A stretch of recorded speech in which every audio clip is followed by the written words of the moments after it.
읽을까요? 한 목소리로 우리 같이 읽겠습니다. 수고하고 무거운 짐진 자들아 다 내게로 오라. 내가 너희를 쉬게 하리라. 나는 마음이 온유하고 겸손하니 나의 멍에를 메고 내게 배우라. 그리하면 너희 마음이 쉼을 얻으리니 이는 내 멍에는 쉽고 내 짐은 가벼움이라 하시니라. 앞으로 몇 주 동안 안식과 안식일, 예배의 날이라고 하는 주제로 말씀을 상고하려고 합니다. 오늘은 첫 번째로 안식이라고 하는 주제를 살필 텐데요. 제가 이런 주제, 안식, 안식일, 예배의 날이라고 하는 이 주제를 몇 주 동안 다뤄야 되겠다고 생각한 것은 이것은 우리의 신앙생활에 서고 넘어지는 것을 결정하는 중요한 문제임에도 불구하고 우리들의 일반적인 생각으로는, 일반적으로 교인들의 생각에는 이게 그렇게 중요하지 않게 여겨지고 있기 때문입니다. 마틴 루터가 기독교가 서고 넘어지는 조항이다라고 얘기한 건 이신칭의의 교리였습니다. 우리는 이신칭의의 교리와 똑같다고 말할 수는 없을 것입니다. 그러나 안식, 안식일, 그리고 예배의 날이라고 하는 주제는 우리의, 그러니까 이 문제를 가볍게 여기는 한 우리는 결코 정상적인 신앙생활을 할 수 없습니다. 그리고 오늘날 교회가 무너진, 교회의 영적인 능력과 경건과 이 모든 것들이 무너진 데에도 바로 이런 주제들을 가벼이 여기는 태도가 있다는 것을 생각할 때 저는 이제 몇 주 동안 이 주제를 다룰 텐데 여러분들이 이 말씀을 들으시면서 근본적으로 여러분 자신의 신앙생활을 돌아보고 좀 새롭게 하는 그런 시간이 되었으면 좋겠다 하는 기대를 가지고 기도하며 이 말씀을 전하려고 합니다. 오늘 우리가 읽은 말씀은 아까 그 예배의 부름에서도 장경진 전도사님이 읽어주셨듯이 많은 그리스도인들이 좋아하는 말씀이고 또 익숙한 말씀이기도 합니다. 세상에서 우리는 이런 초대를 거의 받지 못합니다. 그러니까 이렇게 부드러운 어조로 어떤 자격을 가진 사람들을 부르는 초대는 있지만 수고하고 무거운 짐을 진 것이 자격이에요. 자격이라면 수고하고 무거운 짐을 진 사람들을 주님이 부르십니다. 너희들의 은행 잔고가 얼마가 있느냐, 너희가 어떤 경력을 가진 사람이냐, 어떤 능력자냐, 그것을 묻지 않으시고 주님은 수고하고 무거운 짐진 자들아 다 내게로 오라고 말씀을 하십니다. 우리는 이런 초청을 거의 세상에서는 받아보지 못하기 때문에 그야말로 이것은 낯선 초청입니다. 수고하고 무거운 짐진 자들이 누군가? 여기서 나는 수고하고 무거운 짐진 자가 아니라고 말할 수 있는 분이 계십니까? 그리고 주님께서 수고하고 무거운 짐진 자들아 내게로 오라, 내게로 오면 내가 너희에게 쉼을 주겠다 라고 약속하시는데, 자, 그냥 한번 생각해 보죠. 여러분, 우린 다 안식이 필요한 사람들입니다. 그렇지 않습니까? 쉼이 필요하다고 느끼시죠? 그렇지 않은 분은 아마 아무도 없을 겁니다. 근데 쉼을 주시겠다고 그러시잖아요. 돈 주고 사라고 그러지 않잖아요. 너희들에게 자격이 있어야 너희가 이 쉼을 얻을 수 있어라고 말씀하지 않잖아요. 주님은 그냥 내게 오는 자들에게 내가 쉼을 주겠다고 말씀하시잖아요. 너무 쉬워서 문제인가요? 저도 너무 안식이 필요하다는 느낌을 언제나 그렇죠, 사실. 언제나 그렇죠. 언제나 그런데 너무 안식을 갈망하는 거예요. 안식에 대한 설교를 준비를 하면서 안식을 못하는 거예요, 또. 일주일 동안 굉장히 많이 이게 뭐지? 내가 지금 뭐 하는 거지? 그런 생각을 많이 했어요. 어저께 밤 1시까지.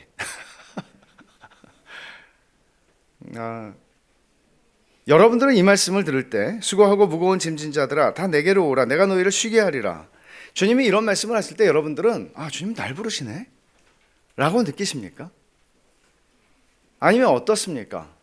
주님이 저 좀 힘든 사람들을 부르시는가 보다 이렇게 느끼시나요? 주님이 여러분들을 콕 찍어서 이름을 부르지 않더라도 주님이 이렇게 말씀하시는 게, 아, 주님 날 부르시는구나. 왜 우리가 예배의 부름이라고 하는 것이 뭐죠? 예배의 부름이라는 것은 여러분, 우리가 그냥 원하면 아무 때나 마음대로 하나님 앞에 나갈 수 있다, 그래요. 그러나 기본적으로 신학적으로 이런 게 있는 겁니다. 하나님이 불러야 가는 겁니다. 우리는 하나님이 예배 시작할 때, 예배의 부름이라고 할 때 하나님이 우리를 부르시는 거예요. 수고하고 무거운 짐진 자들아 다 내게로 오라. 오라, 우리가 굽혀 여호와께 경배하자. 우리는 하나님께 응답하는 거예요. 그러니까 하나님은 우리를 부르시죠. 그러나 부르시는데 매주일 부르세요. 예배의 부름이 없이 우리는 예배 시작하지 않아요. 매주일 부르세요. 여러분은 어떻게 응답하십니까? 그리고 부르시는데 약속을 주세요. 쉼을 주겠다고. 너희 마음이 쉼을 얻으리라. 그럼 주님이 거짓말한 겁니까? 아니면 주님의 말씀 진리입니까? 전능자가 말씀하신 거짓이 1%도 없는, 아니 0.00001%도 없는 완전한 진리이고, 이 말은 반드시 이루어지는 말이고, 우리가 주님의 말씀대로, 주님 전 정말 무겁고 짐을 지고 살아요, 너무나 힘이 들어요, 지쳤습니다, 뭐 준비해야 될 게 있나요? 제가 주님 앞에 나아가기 위해서 뭔가를 더 준비해야 하나요? 자격이 필요한가요? 아니, 내게로 오라. 저는 당신 자신에게로 부르십니다. 예배당으로 가라고 하지 않고 내게로 오라고 그러십니다. 내게로 오라고. 주님은 엘리트들이나 특정 조건을 만족시키는 상위 계층의 사람들이나 특정인들을 부르시는 게 아닙니다. 지구상에 수고하고 무거운 짐을 지지 않은 인생은 한 사람도 없습니다. 쉼이 없죠. 여러분, 많은 사람들은 유토피아를 꿈꿉니다. 꿈꿔왔습니다, 역사 속에서. 그러나 여러분, 과학 문명이 발달하고 기술이 발달하면서 세상이 더 살기 좋은 것이 되었습니까? 제가 되게 인상적인 영화를 하나 알고 있는데, 찰리 채플린 아시죠? 찰리 채플린, 아주 놀라운 탤런트를 가진 사람이었습니다. 찰리 채플린은 1937년에 모던 타임즈라고 하는 영화를 제작합니다. 감독, 극본, 연출, 주인이 아니고 주연 혼자 다 해요. 북치고 장구치고 혼자 다 해요. 천재예요, 이 사람은. 근데 모던 타임즈라는 영화에서 주인공이 자기죠, 찰리 채플린이 역할을 합니다. 컨베이어 벨트에 서 있습니다. 컨베이어 벨트는 정말 과학 기술 문명의 이 쉼 없이 돌아가잖아요, 벨트가. 그리고 나는 내 작업선에 서서 이걸 안 하면 그 다음이 다 멈춰버리잖아요. 재앙을 주는 것이거든요. 그러니까 컨베이어 벨트에서 그 주인공은 나사를 조이는 조임공입니다. 계속 나사를 조여야 돼요. 나사를. 쉴 수가 없어요. 계속 돌아가니까. 누군가 버튼을 누르지 않는 한, 멈춤 버튼을 누르지 않는 한, 휴식이 없는 장기간의 노동과 과로가 신경쇠약을 가져옵니다. 그 영화에 나오는 얘기죠. 그리고 주인공은 기계적인 행동을 반복하는 삶에서 동그란 것만 보면 맞추려고 그래요. 동그란 것만 보면 맞추려고 그래요. 동그란 것만 보면 맞춰야 돼요. 정신적인 질병을 가지게 되죠. 편집증에 시달리게 되고 결국 정신병원에 입원을 하게 됩니다. 이게 다는 아니에요. 이야기의 앞부분이에요. 그러니까 산업화된 자본주의 사회에 기계적으로 반복되는 현대인의 삶, 쉼이 없는 삶, 그냥 삶이 인간이 기계가 되어버린 그런 삶을 풍자한 것입니다. 사실 인간에게서 안식을 빼앗아간 주범은 기계 문명 아닙니다. 과학기술의 발달도 아닙니다. 인간에게서 쉼을, 안식을 빼앗아간 것은, 그 뿌리는 에덴 동산에서 아담과 하와가 선악과를 먹은 그 사건에 연유하는 것입니다.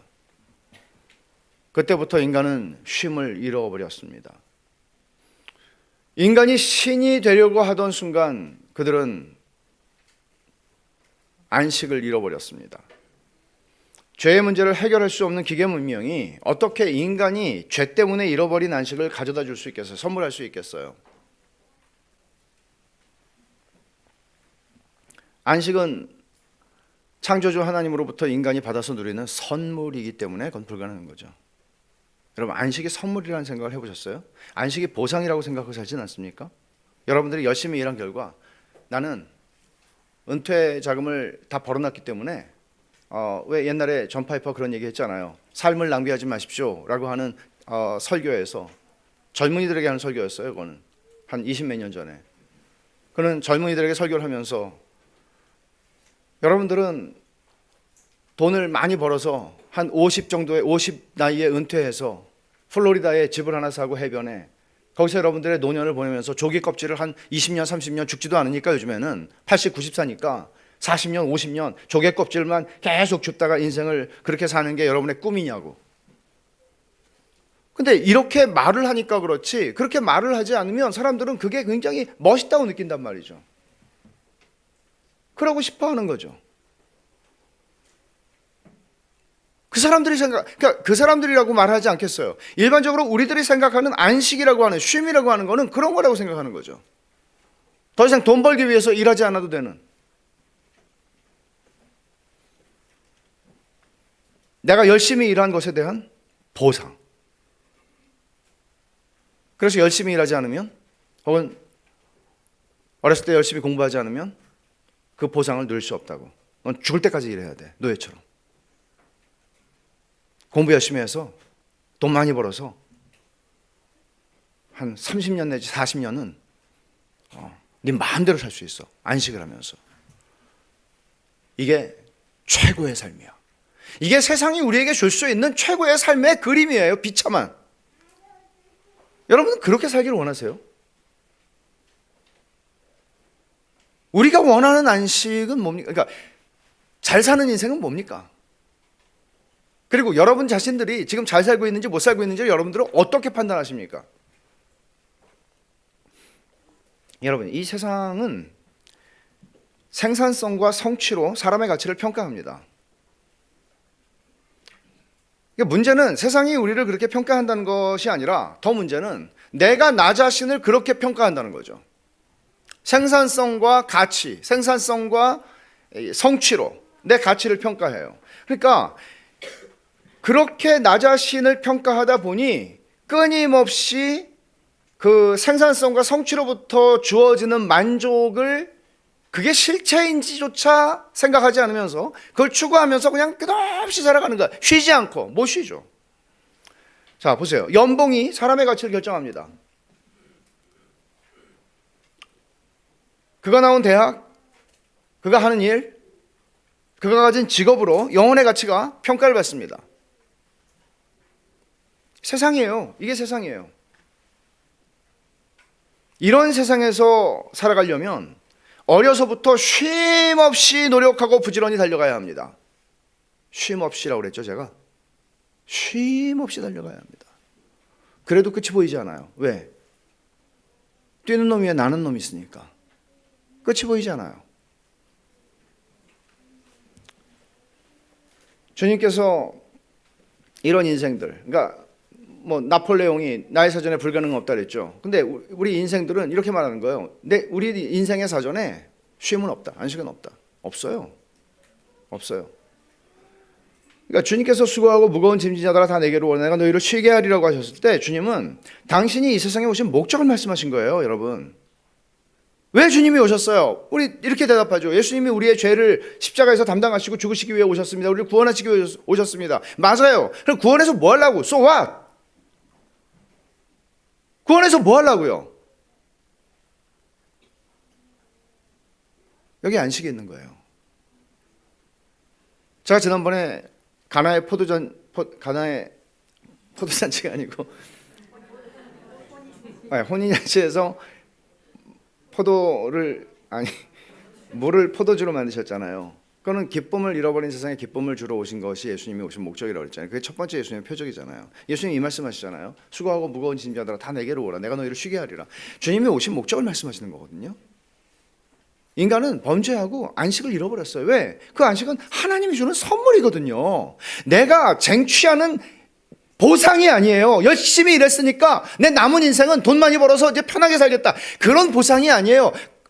여러분, 장담하지만 제가 장담하면 여러분 안 믿으시겠죠? 네가 살아봤어? 성경에서 솔로몬이 그렇게 살아봤어요. 솔로몬이 다 해봤어요. 다 해보고 하는 얘기가 지금 솔로몬 전도서 읽고 있잖아요. 우리가 묵상하고 있잖아요. 안식? 없습니다. 거기. 꿈도 꾸지 마세요. 여러분은 속았구나 그럴 겁니다. 여기 진짜 믿어야 할 말씀이 여기 있어요. 왜냐하면 안식은 선물이거든요. 선물이에요. 안식은 선물이고 내가 보상한 것에 대해서 하나님이 주신 상이 아니고 선물이에요. 은혜예요. 은혜예요. 은혜. 주님은 이 땅에 오신 목적이 죄로 말미암아 안식을 잃어버린 세상에 진짜 안식을 주려고 오신 거예요. 그걸 지금 주님 말씀하시는 거예요. 여러분 우리 삶에 진짜 안식이 없다는 말에 동의를 하시는지 모르겠어요. 얼굴 표정에서는 격렬하게 반응하시는 분들이 몇 분 계시긴 하죠. 끄떡끄떡. 그러나 우리는 그런 교회는 아닙니다. 그런 교회라는 거는 흑인 교회들은 반응을 잘하잖아요. 예스! 아멘. 네, 우리는 그렇게는 안 하죠.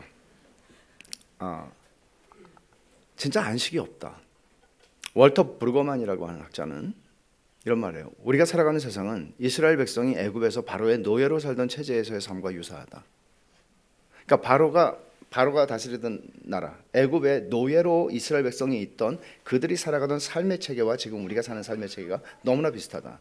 바로에게 그 모세가 말합니다. 광야길로 사흘쯤 들어가서 여호와께 제사를 드리게 해달라고 말합니다. 처음부터 우리가 떠나겠다 이렇게 말하지 않았어요. 한 사흘길쯤 가서 우리가 제사를 드리고 오겠다고, 하나님께 예배를 드리고 오겠다고. 그러니까 바로가 하는 말이 뭔가 하면 출애굽기 5장 5절부터 9절 말씀을 제가 읽어드리죠. 바로가 또 이르되 이제 이 땅의 백성이 많아졌거늘 너희가 그들로 노역을 쉬게 하는도다. 쉬게 하는도다 포인트예요. 하고 바로가 그날의 백성의 감독들과 기록원들에게 명령하여 이르되 너희는 백성에게 다시는 벽돌에 쓸 짚을 전과 같이 주지 말고 그들이 가서 스스로 짚을 줍게 하라. 또 그들이 전에 만든 벽돌 수요대로 그들에게 만들게 하고 감하지 말라. 그들이 게으름으로 소리질러 이르기를 우리가 가서 우리 하나님께 제사를 드리자 하나니 그 사람들의 노동을 무겁게 함으로 수고롭게 하여 그들로 거짓말을 듣지 않게 하라. 바로가 하는 말에 초점은 뭔가 하면 쉬겠다고? 사흘이나? 지금 이 사람들은 여러분 이스라엘 사람들이 애굽에서 살아갈 때 이스라엘만이 아니라 우리가 지금 살아가는 월화수목금토일에서 일요일은 노는 날이다. 이런 게 없어요. 죽어라 하고 일하는 거예요. 근데 지금 니네가 일평생 일을 했는데 지금 사흘이나 휴가를 달라고? 쉬겠다고? 택도 없는 소리도 하지 마라. 이게 바로의 얘기예요. 그러니까 바로의 체제는 쉼을 허락하지 않아요. 끊임없이 더 많은 생산량을 채워내라고 요구해요. 이게 우리가 살아가는 세상의 시스템이에요. 끝없이 계속되는 생산을 추구하는 노력의 수레바퀴를 멈추는 기쁨이 없어요. 컨베이어 벨트가 쭉 쉬지 않고 돌아가다가 사장이 버튼을 눌렀어요. 쉬어! 환호성이 일겠죠. 이런 기쁨이 없어요. 이 세상에는. 그건 꿈이에요. 바로의 혹독하고 몰인정한 체제는 죽음의 시스템이다. 월터 브루거만의 말이에요. 죽음의 시스템이다. 우린 죽음의 시스템 속에 살아가요. 정도의 차이가 조금씩 있을 뿐이죠. 정도의 차이가. 바로의 시스템에서 생산에 도움이 되지 않는 연로한 부모님이나 별로 생산에 도움이 되지 않는 좀 연약한 이웃들은 무가치한 존재들로 전락합니다. 사람을 판단하는 기준이 생산성이기 때문이죠. 그래서 연로하신 부모님을 공경한다? 능력이 없는 이웃을 존중한다? 불가능합니다. 5계명 위반입니다. 이런 죽음의 체제에서 모든 이웃은 경쟁 상대일 뿐이기 때문에 이웃을 죽이는 폭력에 직접 간접적으로 참여하게 됩니다.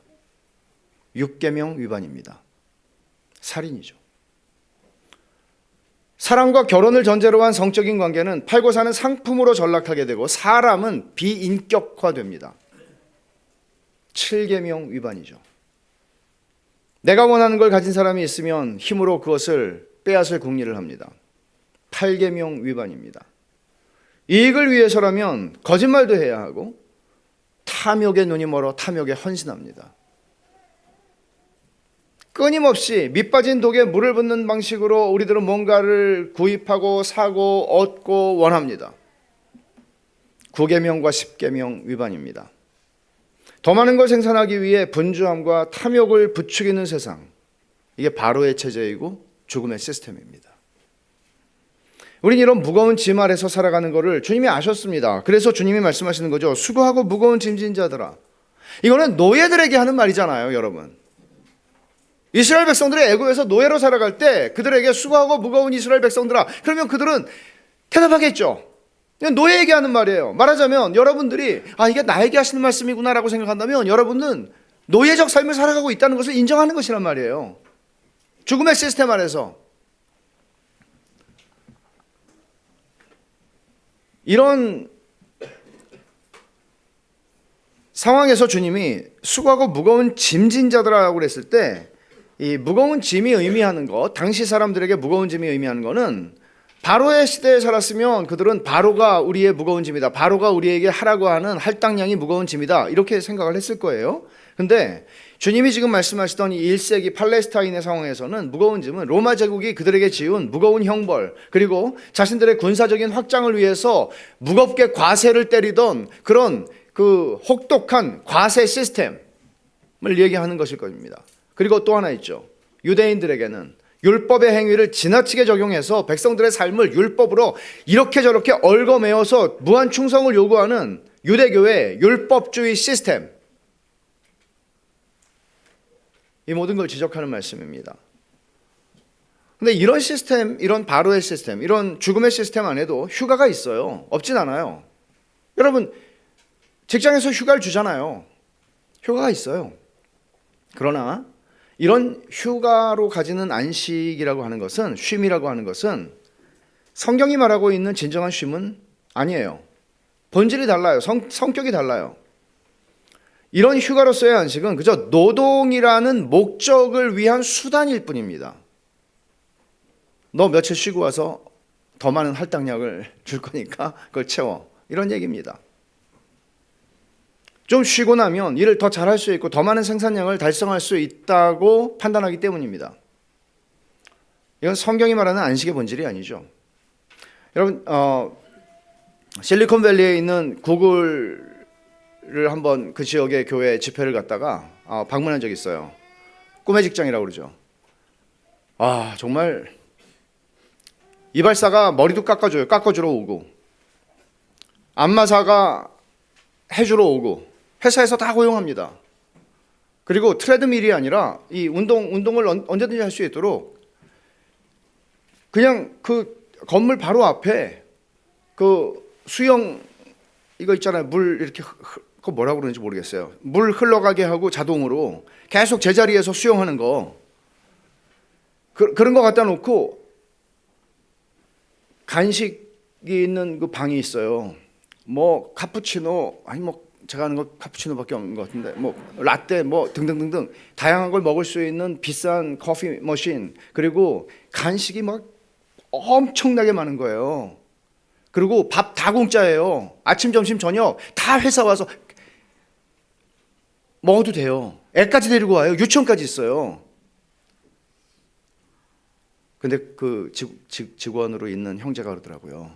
이게 노예 시스템이에요. 너는 죽어라고 여기서 일하고 여기서 죽어라. 먹다가 죽어라. 할당량 만들어내고. 거저가 없죠. 무서운 거죠. 이게 세상이 우리에게 주는 안식의 성격이에요. 연봉 10만 불 주죠. 구글 다닌다고 그러면 어깨 힘들어가죠. 세상이 주는 최고의 것이 그 정도라고요. 열심히 공부해서 거기에 들어가서 우리 아들 구글 다닌다고 그렇게 얘기하고, 근데 그게 고작 그거예요. 노예의 삶이에요. 미안합니다. 혹시 또 구글 다니시는 분들 중에 또 상처가, 갑자기 생각난 게 그거예요. 안식은, 이 세상이 주는 안식은요, 노동의 효율성을 높이거나 다음의 노동을 준비하기 위한 수단일 뿐입니다. 이상도 이하도 아니에요. 인간은 본질적으로, 성경이 말하는 거 이거예요. 인간은 본질적으로 짐을 지기 위해서 있는 짐승이 아니라는 거예요.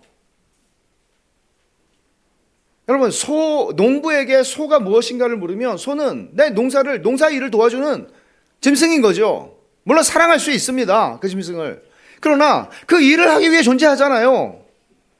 무슨 뭐 애완으로 방에서 같이 기르겠어요? 일을 하는 거죠, 일을. 근데 인간은 일을 하는 것에서 그 본질이 있는 짐승과는 다르다는 걸 얘기하는 거예요. 안식이 우리가 원하는 거를 그냥 눈치 보지 않고 원 없이 할 수 있는 거다, 그렇게 여러분 생각하지는 않습니까? 예를 들어서, 야, 나는 너무나 지금 이 회사 일에 쫓겨가지고 돈을 버느라고 아무것도 못해. 보스 눈치도 안 보고 정말 내가 하고 싶은 거, 내가 낚시를 하든지 바둑을 두든지 내가 하고 싶은 걸 그냥 원 없이 눈치 보지 않고 했으면 좋겠어. 이게 안식이야 라고 여러분 생각하십니까? 천만에요. 그것도 안식이 아니에요. 해보세요. 피곤하지.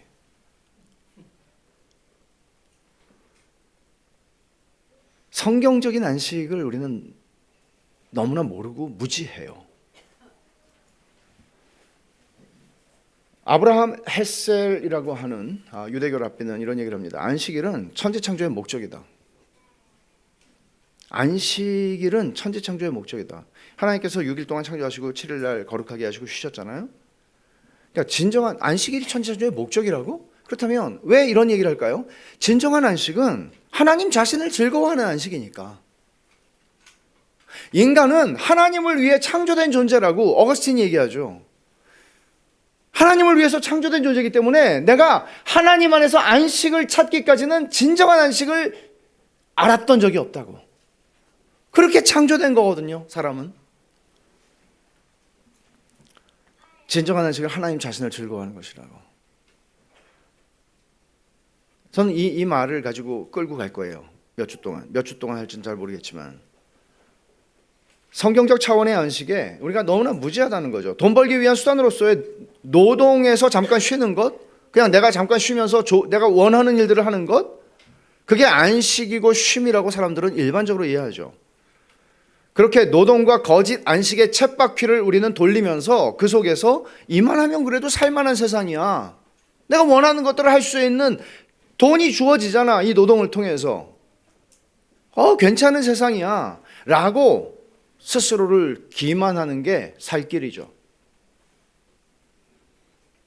바로의 체제에는 기만적인 요소가 언제나 존재하거든요. 광야에서 이스라엘 백성이 했던 말이 그걸 잘 보여줍니다. 민수기 11장 5절에 보면, 찾지 않으셔도 되는데 이렇게 말해요. 광야에서 이스라엘 백성들이 이제 불평하는 거예요. 그러니까 걸핏하면 불평하잖아요. 우리하고 똑같죠? 안 그런가요? 우리가 애굽에 있을 때는 값없이 생선과 오이와 참외와 부추와 파와 마늘들을 먹은 것이 생각나거늘. 진짜 그랬을까요? 이 사람들이 정말 값없이 그것들을 먹었을까요? 노예였는데? 천만의 말씀이죠. 돈 주고도 못 먹었을 거예요. 삶의 고난이 깊어지고 삶의 뭔가 불만족스러움이 깊어지자 사람들은 이런 과거를 미화하는 자기기만에 빠지게 되는 거예요. 근데 이게 자기기만이라는 거는 그런 방식으로만 나타나지 않아요. 완전히 정반대의 상황에서 나타난다는 사실이죠.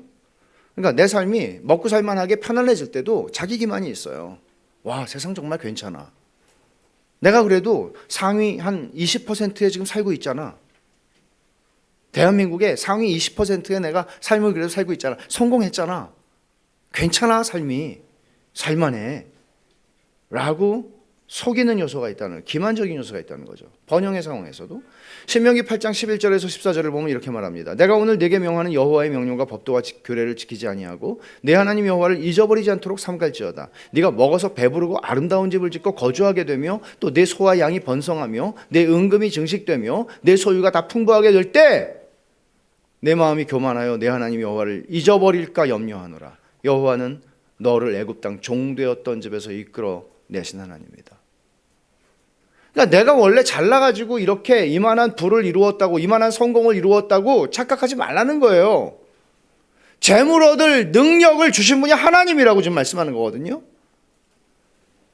그러니까 우리가 먹고 살만 할 때, 그래도 먹는 문제로 내가 걱정하지 않아도 되는 순간이 왔을 때 우리는 이런 기만적인 요소로 자기 자신을 속이기 시작한다는 거죠. 말하자면 하나님은 이 말씀을 통해서 번영이, 너희들의 삶의 번영 상대적이에요.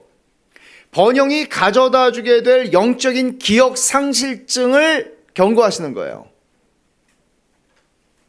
잊어버린다고요. 은혜를 잊어버린다고요. 주님은 너희 마음이 쉼을 얻으리니 라고 약속을 하세요. 오늘 본문에. 이 약속을 통해서 주님은 적당히 자기 기만을 통해서 괜찮은데 이만하면 내가 안식하는 사람 아니야? 라고 생각하는 우리의 거짓된 안식을 일깨워주는 거죠. 깨우는 거죠. 고작 그거냐 너는? 여기 마음이 쉼을 얻으리니라고 주님 말씀하셨어요. 마음이라고 하는 거는 헬라어는 푸시케라고 하는 말인데 이게 목숨, 영혼, 생명, 그럼 그 사람 자신을 가리키는 말로도 사용이 되는데 특히 주님이 네가 쉼을 얻으리니라고 말씀 안 하고 마음이 쉼을 얻으리니라고 말씀하신 것을 일반적으로 주석가들은 좋은 훌륭한 학자들은 이런 방식으로 이 말씀을 해석해요. 주님이 마음이 쉼을 얻으리니라고 하신 것은 가장 심오한 차원에서의 쉼을 약속하신 것이라고. 여러분, 육체가 쉼을 얻을 수 있으면 우리의 보스가 우리에게 육체적 쉼을 줄 수 있어요. 그 정도는 줄 수 있어요, 누구라도. 그죠? 그러나 마음이 쉼을 얻으리라는 것은 완전한 샬롬의 상태로, 완전한 쉼의 안식의 상태로 주님이 우리를 데리고 가시겠다는 약속이죠. 바로의 체제에서는 절대로 얻을 수 없는 안식이에요.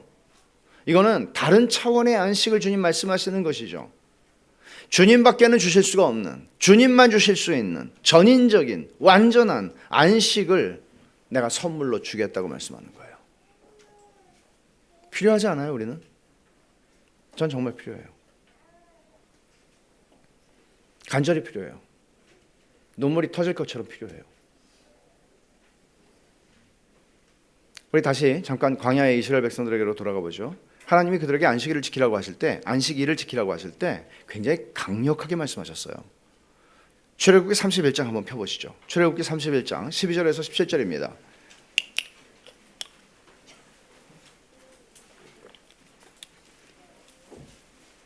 출애굽기 31장 12절에서 17절 제가 읽겠습니다. 여호와께서 모세에게 말씀하여 이르시되 너는 이스라엘 자손에게 말하여 이르기를 너희는 나의 안식일을 지키라. 이는 나와 너희 사이에 너희 대대의 표징이니 나는 너희를 거룩하게 하는 여호와인 줄 너희가 알게 함이라. 너희는 안식일을 지킬지니 이는 너희에게 거룩한 날이 됨이니라. 그날을 더럽히는 자는 모두 죽일지며 그날에 일하는 자는 모두 그 백성 중에서 그 생명이 끊어지리라. 엿새 동안은 일할 것이나 일곱째 날은 큰 안식일이니 여호와께 거룩한 것이라. 안식일에 일하는 자는 누구든지 반드시 죽일지니라. 이같이 이스라엘 자손이 안식일을 지켜서 그것으로 대대로 영원한 언약을 삼을 것이니 이는 나와 이스라엘 자손 사이의 영원한 표징이며 나 여호와가 엿새 동안에 천지를 창조하고 일곱째 날에 일을 마치고 쉬었음이니라 하라. 하나님이 죽이라고 얘기하시잖아요. 굉장히 강력한 표현이잖아요. 모든 죄가 죽는 게 아니에요. 죄를 지면 제사를 드리면 돼요. 근데 여기는 제사를 통해서 될 수 있는 게 아니라는 거예요. 안식일은. 안식일을 범하는 거는 중죄라는 거예요. 사형에 해당하는 죄라는 거예요. 왜 그러죠? 하나님 왜 그렇게 강력하게 말씀하시는 거죠? 아까 2번 답 오해된 안식 우리 꼬마들 답 맞추기를 해야 되니까. 그리고 3번 영원한 언약의 표징이에요. 영원한 언약의 표징이에요. 하나님께서는 당신의 백성과 당신 사이에 언약을 맺으셨는데 너희가 언약 백성이라는 것을 증명할 수 있는 게 있어. 그 중에 하나가 뭔지 알아요? 할례였어요. 근데 지금 하나 더 말씀하시죠? 언약, 안식일이에요. 안식일을 지키는 거예요. 아니, 안식일 지키는 게 왜 그렇게 중요해요? 이게 우리 질문이에요. 아니, 죽일 만큼 이게 도덕적으로 잘못된 일이에요? 안식일에 일한 게 도덕적으로 그렇게 죽여야 할 만큼 잘못된 일이에요? 영원한 언약의 영원한 표징이다. 너희와 나 사이에 너희가 안식일을 지키지 않은 건 너희 내 백성이 아니라는 얘기다. 그러니까 하나님의 언약 백성의 정체성은 뭔가 하면 안식일을 지키는 백성이라는 거예요. 그러니까 여러분, 홀로코스트에서 이 유대인들이 엄청나게 고난을 겪었는데 그 속에 유물 전시회 같은 것에서 유물 전시회가 있었대요. 그러니까 무슨 유물이 그렇게 많았겠습니까? 그들이 천조각으로 혹은 종이로 만든 것들이 있었는데 그게 전부 뭐하고 관계가 있는지 아세요? 안식이라고 관계가 있었어요. 안식일을 기억하기 위한 장치들로 그들은 그걸 만들었다는 거예요. 그러니까 이런 말을 해요. 유대교에서는 어떤 엄마가 이거 다음 주일날 제가 쓰려고 하는 건데 다음 주일날 할게요. 궁금하시게. 시간이 이렇게 많이 갔죠? 오늘은 40분 설교 실패할 것 같은데요. 애굽에 살 때 이스라엘 백성에게는 안식일이 없었어요. 근데 하나님이 안식일을 주시는 거예요. 그러면 이게 뭐야? 그러지 않았겠어요, 여러분? 이게 뭐야? 6일만이라고 하루를 쉬어? 30일이라고 하루 쉬는 게 아니고 6일이라고 하루를 쉬어? 정말? 이렇게 하나님한테 반응을 하지 않을 수가 없었을 거예요. 정말? 그러니까 이 말씀을 통해서 하나님은 우리의 존재를 일깨우시는 거거든요. 오늘 본문에서 주님 말씀하시는 것도 마찬가지예요. 근데 주님이 이렇게 말씀하시지 않죠. 수고하고 무거운 짐진 자들아 다 내게로 오라. 내가 너희를 쉬게 하리라. 오지 않는 자는 죽이겠다. 이렇게 말씀하시진 않았어요. 구약성경에서는 근데 죽인다고 그랬죠? 죽이라고 그랬죠? 그러니까 우리의 존재를 일깨우는 말씀인데 너희는 끝없는 생산에 종사하라고 보냄받은 일용품이나 늘 무거운 짐을 짊어지는 용도로 사용되는 짐승으로 창조된 존재들이 아니야. 너희는 중앙 통제 경제에 복종하는 도구가 아니야 라고 말씀하시는 거예요. 내가 엿새 동안에 천지를 창조하고 쉰 것처럼 너희는 나를 본받아서 살아가는 존귀한 하나님의 형상이야. 아까 아브라함 헬셀이 얘기한 거는 뭐예요? 천지 창조의 목적이 뭐라고요? 안식일이라고요. 하나님을 영원히 즐거워하는 거라고요. 창조의 목적이라고요, 그게.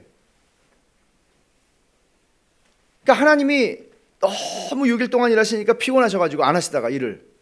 그래서 쉬신 거예요? 아니죠. 하나님은 쉬실 필요가 없으세요. 그러면 결론은 뭐예요? 우리를 위해서 만드신 거라고요. 우리를 위해서 너희가 내가 한 걸 잘 봐. 이렇게 하는 거야. 우리를 위해서 안식일을 제정하신 거라고요.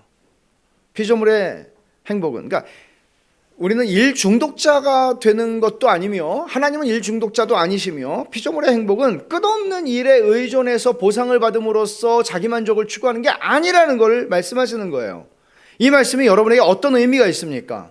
더 이상 열심히 살지 마십시오. 그런 얘기 아닙니다. 여러분, 이 세상의 시스템, 죽음의 시스템 보세요.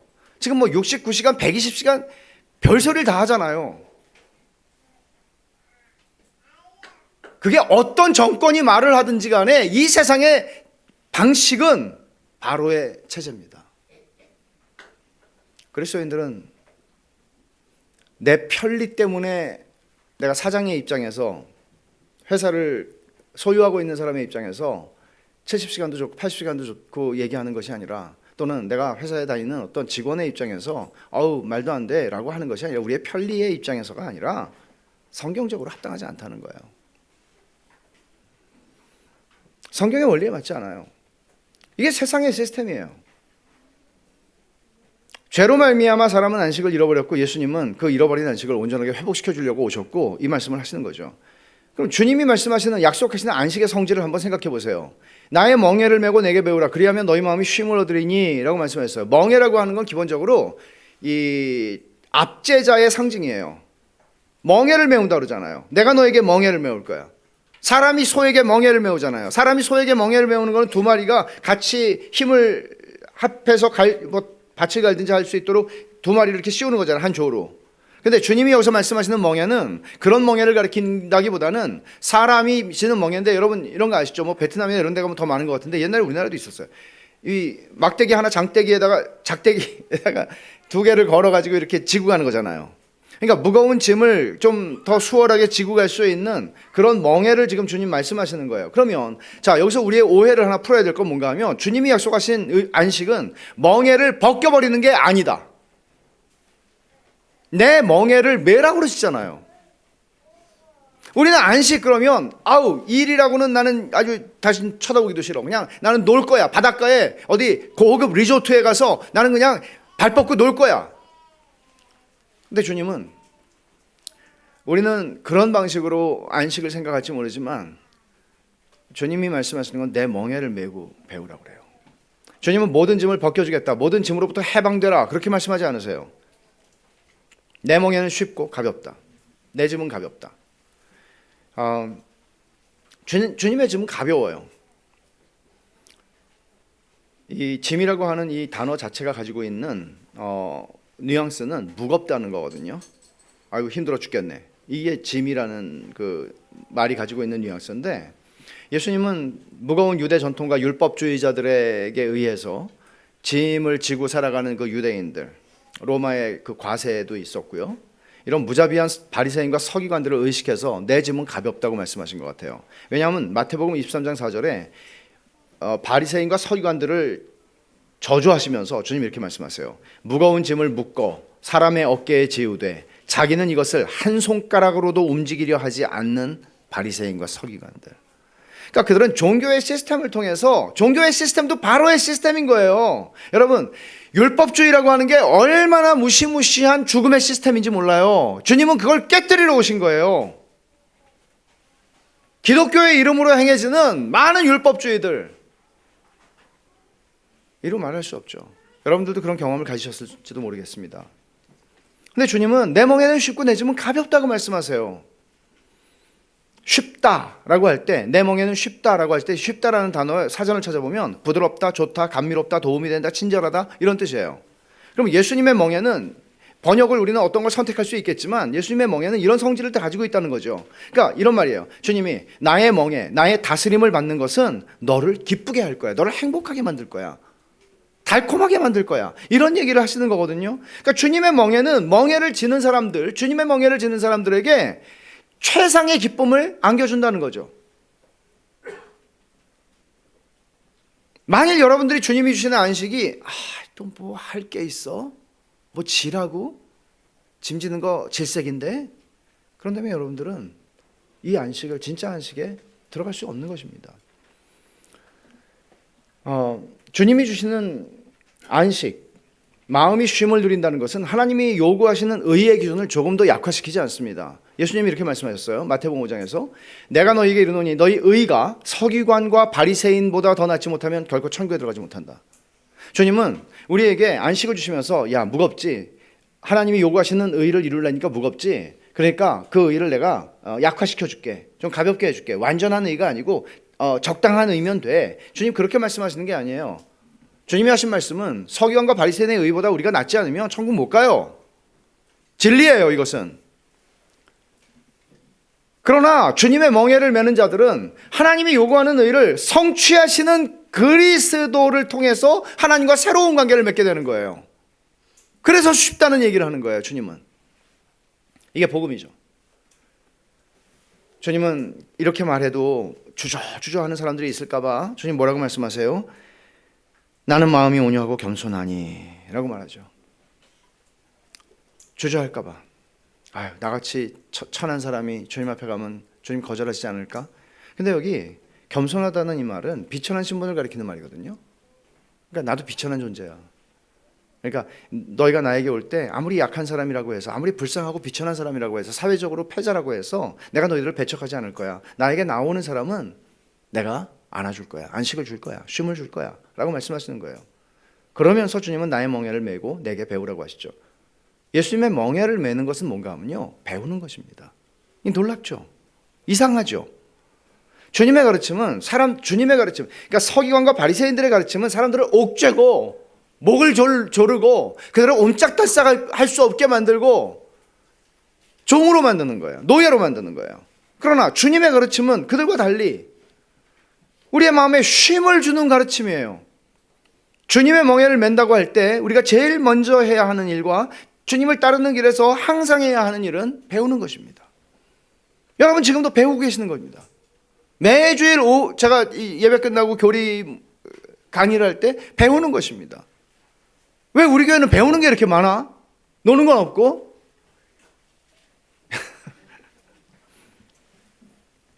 그건 나중에 제가 말씀드릴게요.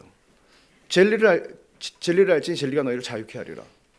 여러분 그러니까 주님의 기본적으로 이거예요. 예수님을 믿는다. 그래서 여러분 여기 계실 거예요. 근데 주님이 하신 말씀을 믿으세요?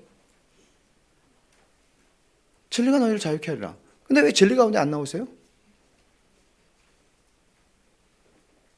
왜 더 가르쳐 달라고 하는 분들이 그렇게 없어요? 배가 고프다고. 뭐 히딩크만 배고프다고 그럽니까? 뭐 16강 갔으니까 됐습니까?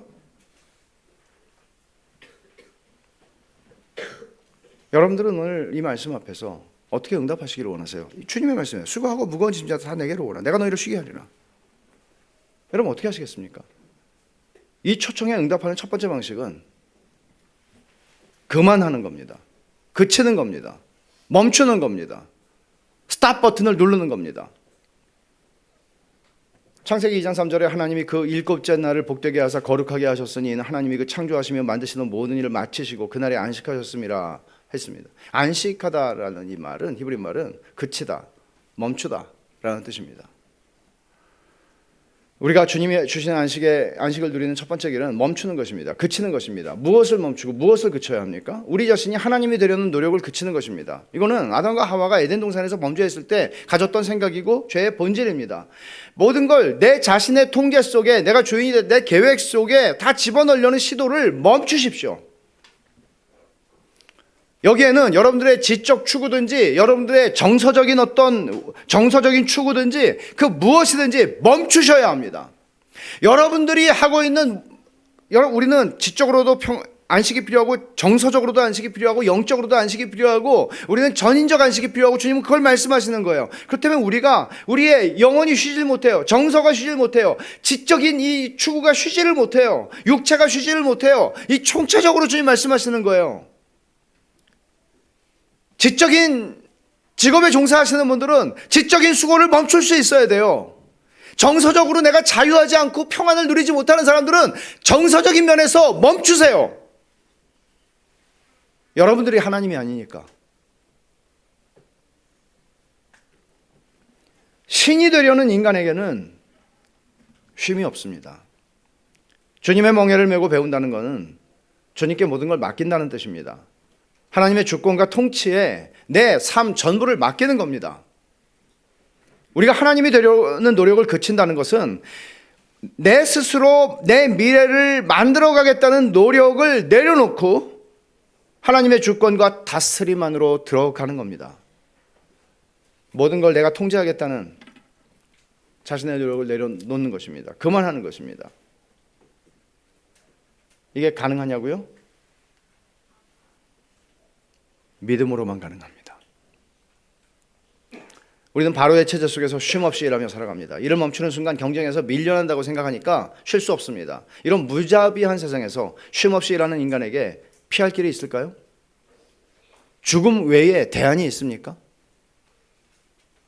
그래서 너무나 불쌍하게도 많은 사람들이 죽음으로 자신의 마지막 선택을 하는 사람들이 있는 겁니다. 그러나 기만이죠. 속는 것이죠. 주님은 내게로 오는 것이 대안이라고 말씀하시는 겁니다. 오늘 내게로 오라고. 수고하고 무거운 지친 자들아 죽음이라는 선택을 하지 마. 수고하고 무거운 짐진 자들아 너희들이 그저 이 세상이 줄 수 있는 안식이라고 하는 그 허접한 것에 너희들의 삶을 들이지 마. 여기 진짜가 있어. 내 마음이 쉼을 얻을 수 있어 라고 말씀하세요. 우리가 주님께 갈 때 우리는 자기의 모든 삶의 주도권을 주님께 맡기는 거예요. 직업적인 영역에서 우리의 전인격적인 삶의 영역에서 주님께 삶의 주도권을 맡기는 거예요. 그러면 주님이 약속대로 여러분의 마음이 쉼을 얻게 하시겠다고 약속하세요. 심오한 차원의 안식입니다. 안식을 누림으로써 여러분은 바로의 체제, 죽음의 시스템에 저항하는 겁니다. 비록 우리는 이 세상에 살아가고 있지만 그럴 때 주일에 예배당에 나오는 일은 더 이상 무미건조한 타성에 젖어서 하는 행동이 될 수 없겠죠. 율법주의적인 짐이거나 예배를 가야 되잖아. 내가 믿는 사람인데 이런 율법주의적인 짐이거나 그래서 공허한 의식이 아니라 기쁨이 되겠죠. 기쁨이 되겠죠. 기쁨의 습관이 되겠죠. 그리고 우리는 완성된 하나님 나라에서 영원히 누리게 될 안식을 매주일, 매 안식일마다 미리 맛보고 축제를 벌이는 것이죠. 그리고 안식일은 우리를 모든 무기력함에서 살아나게 할 것입니다. 오늘 우리는 주님이 약속하신 쉼이 필요합니다. 우리 모두 그 쉼이 필요합니다. 마음이 쉼을 얻는 것. 세상이 주는 달콤한 약속은 이런 안식을 절대 주지 못합니다. 보장하지 않습니다. 그러니 주님의 이 자애롭고 은혜로운 말씀을 들으십시오. 수고하고 무거운 짐진 자들아 다 내게로 오라. 내가 너희를 쉬게 하리라. 그리고 믿으십시오. 그리고 멈추십시오.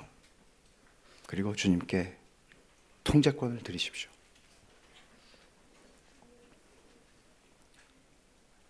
그리하면 너희 마음이 쉼을 얻으리라. 기도합시다.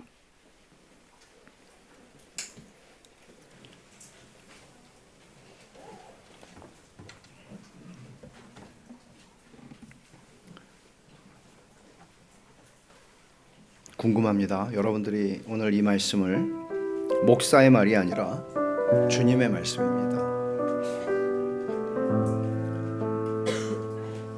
주님이 수고하고 무거운 짐진 자들아 다 내게로 오라.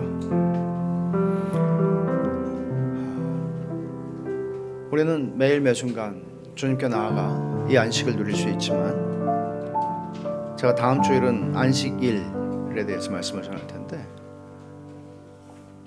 주일은 여러분에게 무슨 의미가 있습니까? 주일은 여러분이 일주일 동안 직장일 때문에 하지 못했던 일들을 계획을 세워서 만날 사람 만나고 밥 먹을 사람 밥 먹고 때로는 예배당에도 나오고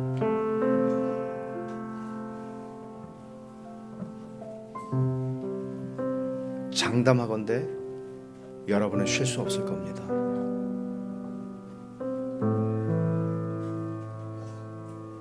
주님의 말씀은 진실합니다.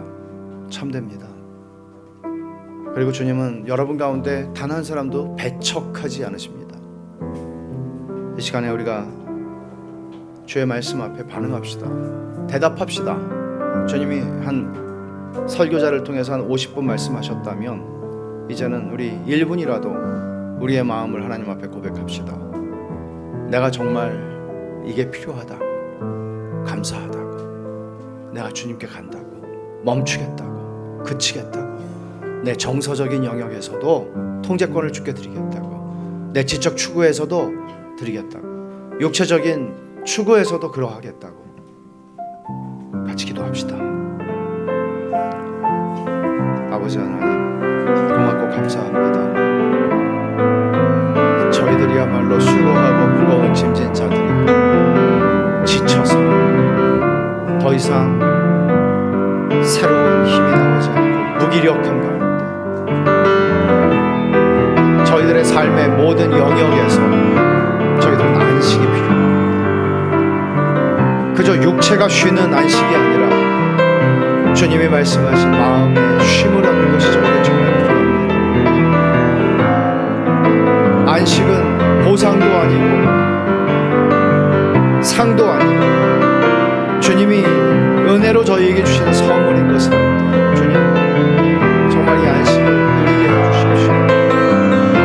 우리가 하나님이 되어서 내가 내 인생을 통제하고 내가 내 인생의 미래를 계획하고 내 인생을 나의 통제 속에 집어넣겠다고 하는 교만하고 건방진 생각들을 내려놓게 해주시고 주님의 통제 속에 들어가 주님의 멍에를 메고 배우게 해주십시오. 그리하면 내 마음이 쉼을 얻으리라 말씀하셨습니다. 주님 저희들이 이 땅을 사는 동안 하나님 나라가 완성되기까지 이 안식을 누리게 하여 주시옵소서. 이 약속이 진짜 그렇구나 하는 것을 저희 삶을 통해서 경험하고 드러내게 해주십시오. 아버지 하나님 그런 은혜를 매주일 경험하게 하여 주시옵소서. 오 주님 저희는 잘못된 안식을 추구하지 않게 하시고 주님이 주신다고 약속하신 이 안식 선물로 받기를 원합니다. 주님께 나아가 주님 그런 은혜를 주시옵소서. 아버지 하나님 너무 감사합니다.